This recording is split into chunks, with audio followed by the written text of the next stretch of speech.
पहला प्रश्न है, काला पानी विवाद किन दो देशों के बीच में है। दोस्तों, काला पानी विवाद किन दो देशों के बीच में है। ऑप्शन में है रूस यूक्रेन, दूसरा है भारत और पाकिस्तान, तीसरा है भारत और चाइना, चौथा है भारत और नेपाल। तो दोस्तों, ये जो काला पानी विवाद है ना, ये भारत और नेपाल के बीच में है। अगला प्रश्न है, सर्वाधिक भूकंप किस महासागर में आता है। यानी कि सबसे अधिक भूकंप जो है वो किस महासागर में आता है, आपको ये बताना है। ऑप्शन में है हिंद महासागर, दूसरा है प्रशांत महासागर, तीसरा है अटलांटिक महासागर और चौथा है आर्कटिक महासागर।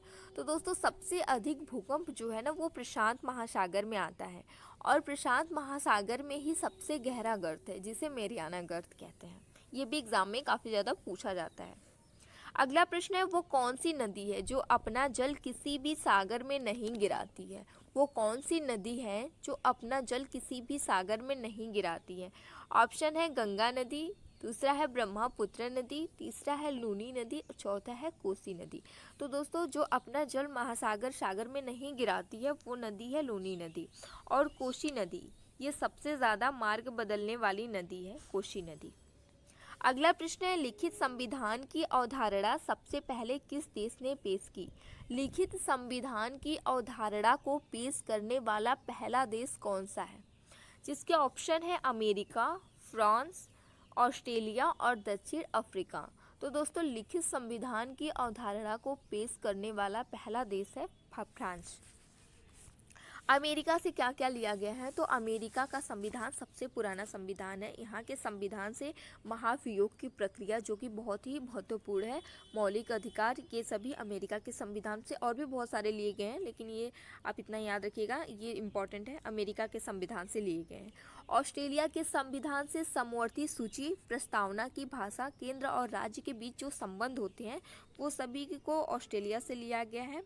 और यहाँ पे दक्षिण अफ्रीका से क्या क्या लिया गया है, तो यहाँ से संविधान संशोधन की प्रक्रिया जो कि बहुत ही महत्वपूर्ण, एग्जाम में काफ़ी ज़्यादा पूछा जाता है, और राज्यसभा में सदस्यों का जो निर्वाचन होता है ये सभी दक्षिण अफ्रीका से लिया गया है।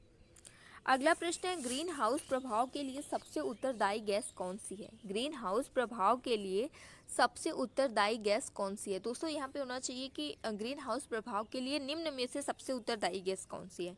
जिसके ऑप्शन है ऑक्सीजन, मीथेन, कार्बन मोनोऑक्साइड और जलवाष्प।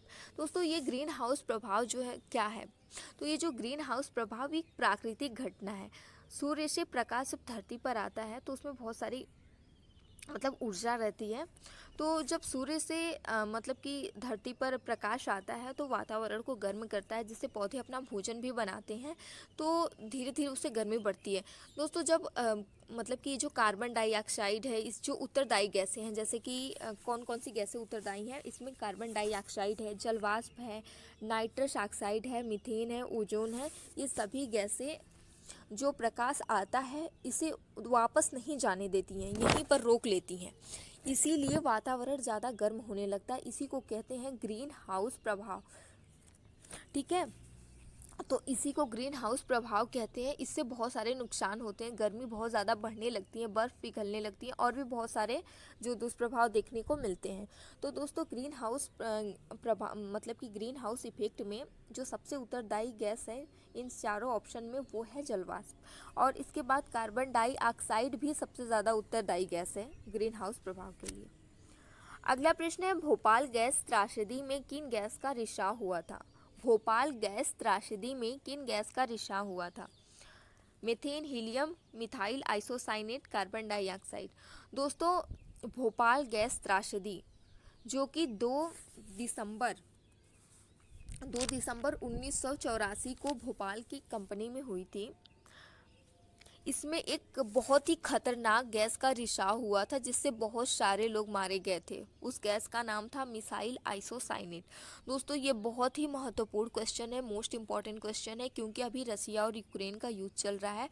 तो इन बीच ऐसे जो भी मतलब कि गैस रिसाव या विस्फोट से संबंधित क्वेश्चन है वो सभी क्वेश्चन पूछे जाने के काफ़ी अधिक चांस है।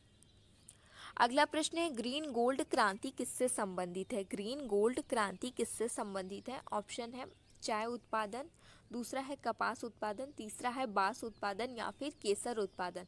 तो दोस्तों, ये जो ग्रीन गोल्ड क्रांति है वो चाय उत्पादन से संबंधित है। कपास उत्पादन व्हाइट गोल्ड क्रांति, ये वाइट क्रांति, ये फिर ये जो है चाय उत्पादन का, यहाँ पे मैं दिखाती हूँ, चाय उत्पादन से संबंधित है ग्रीन गोल्ड क्रांति। और ये बांस क्रांति, बांस को हरा सोना कहते हैं, तो ये जो क्रांति है इसका भी नाम है हरित सोना क्रांति। और केसर उत्पादन, केसर उत्पादन का जो मतलब कि किस क्रांति से संबंधित है, तो ये जो केसर उत्पादन है ना, ये सेफ्रॉन क्रांति से संबंधित है, क्योंकि इंग्लिश में इसे सेफ्रॉन कहते हैं, तो आप इसे याद रख सकते हैं, सेफ्रॉन क्रांति। ये है हरित सोना क्रांति, ये है कपास उत्पादन जो कि वाइट क्रांति, और ये है वाइट गोल्ड क्रांति, और ये है ग्रीन गोल्ड क्रांति। अगला प्रश्न है मेजर ध्यानचंद खेल विश्वविद्यालय कहाँ पर बनाया जा रहा है। दोस्तों, मेजर ध्यानचंद खेल विश्वविद्यालय कहाँ पर बनाया जा रहा है? ऑप्शन है मणिपुर, दूसरा है मेरठ, नोएडा या फिर गुजरात। तो दोस्तों, मेजर ध्यानचंद खेल विश्वविद्यालय जो है करंट का क्वेश्चन है। करंट के क्वेश्चन काफ़ी ज़्यादा पूछे जाते हैं एग्जाम में, ये तो आपको पता ही होगा। तो ये जो बनाया जा रहा है वो मेरठ में बनाया जा रहा है। दोस्तों, मणिपुर में भी कुछ बन रहा है। क्या बन रहा है? राष्ट्रीय खेल विश्वविद्यालय जो कि मणिपुर में बन रहा है। नोएडा में क्या है? तो नोएडा में राष्ट्रीय विरासत संस्थान है। और गुजरात में समुद्री संग्रहालय है। गुजरात में, तो फिर से यहाँ पे एक बार रिवाइज कर लेते हैं। मणिपुर में राष्ट्रीय खेल विश्वविद्यालय, मेरठ में राष्ट्रीय विरासत संस्थान, और गुजरात में समुद्री संस्था। अगला प्रश्न है डोल उत्सव त्यौहार किस राज्य से संबंधित है? डोल उत्सव त्यौहार किस राज्य से संबंधित है? ऑप्शन है उत्तराखंड, तमिलनाडु, गोवा और पश्चिम बंगाल।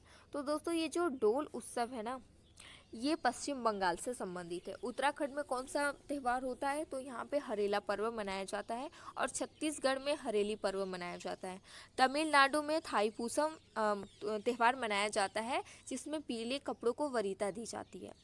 गोवा में क्या होता है? तो गोवा में सिग्मो फेस्टिवल मनाया जाता है, और पश्चिम बंगाल में तो ये डोल उत्सव मनाया जाता है। अगला प्रश्न है देविका नदी परियोजना का संबंध किस राज्य से है?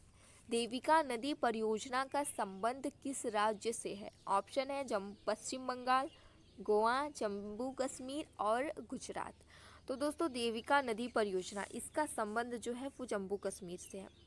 देविका नदी उधमपुर जिले में, मतलब जम्मू कश्मीर के उधमपुर जिले में एक पहाड़ी है, एक पहाड़ी मंदिर है, महादेव मंदिर है, शुद्ध महादेव मंदिर से निकलती है, और पंजाब प्रांत जो कि पाकिस्तान का एक हिस्सा है उसके ओर बहती है, फिर ये रावी नदी में मिल जाती है।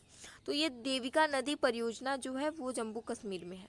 तो दोस्तों, ये थे most important question, top 10 question, जो कि आपके सभी एग्ज़ाम में आपको काफ़ी हेल्प करेंगे, आपको देखने को पक्का मिलेंगे। तो दोस्तों, अगर आप लोगों को वीडियो पसंद आती है, आप लोगों को मेरे क्वेश्चन पसंद आते हैं, जो मैं एक्सप्लेन करती हूँ वो पसंद आता है, तो प्लीज़ आप इस चैनल को सब्सक्राइब कर लीजिएगा, और वीडियो को लाइक तो करना बिल्कुल भी मत भूलिएगा, और अपने फ्रेंड और रिलेटिव को भी शेयर कर दीजिएगा। दोस्तों, अगर आपको कोई गलती भी लगती है, या फिर आपको लगता है कि मुझे ऐसे करना चाहिए, वैसे करना चाहिए, तो आप कमेंट बॉक्स में टाइप करके मुझे बता सकते हैं। आपका जो भी सजेशन होगा वो आप मुझे दे सकते हैं कि मुझे और कैसे सुधार करना चाहिए अपनी वीडियो में। Thank you.